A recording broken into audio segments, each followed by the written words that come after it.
We begin tonight with new details. A Dickinson County man accused of threatening an elementary school is out of jail on bond. Oh, that's right. TV6's Iron Mountain Kingsford Bureau reporter Blake Rierson was in court today and breaks it down, explaining what's next in the case.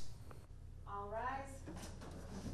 Kyle Holmberg was released from jail on a $250,000 bond Monday. He appeared in Dickinson County District Court for a preliminary hearing this morning.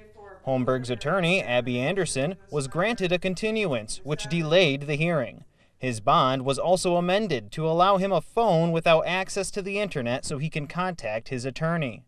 Holmberg was arrested September 24th after the Iron Mountain Police and Kingsford Public Safety Departments were alerted through an MSP tip line about a possible threat to either Woodland Elementary or North Elementary schools.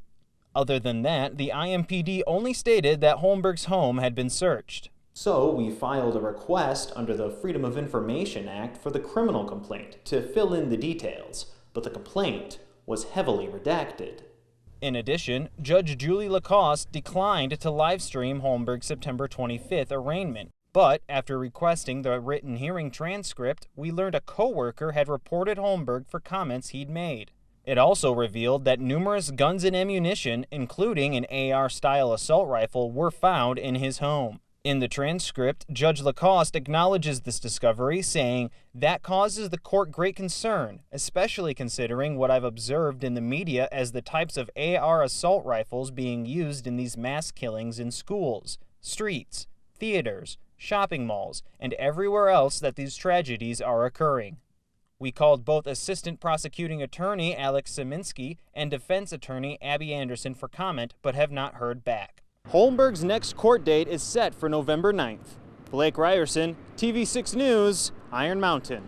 Tonight, the Dickinson County Board voted to propose an amendment to the Governmental Employees Labor Council's contract. TV6 Iron Mountain Kingsford Bureau reporter Blake Rierson shares what new sick day options could be available for courthouse workers.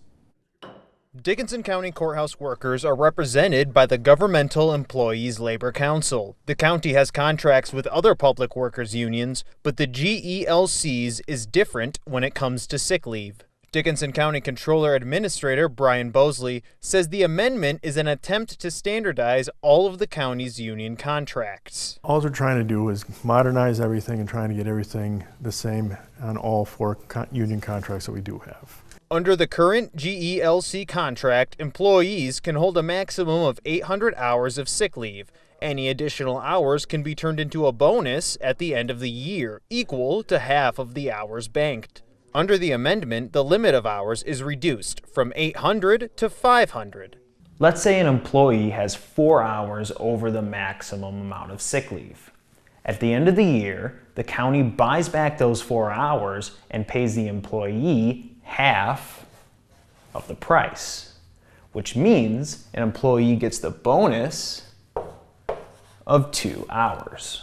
Bosley says the change isn't likely to affect the county budget.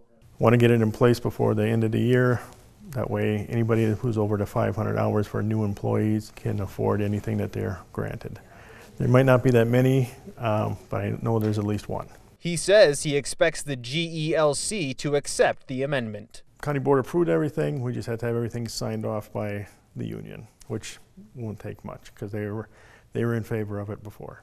Employees hired before 2015 will still have a maximum of 800 hours of sick leave.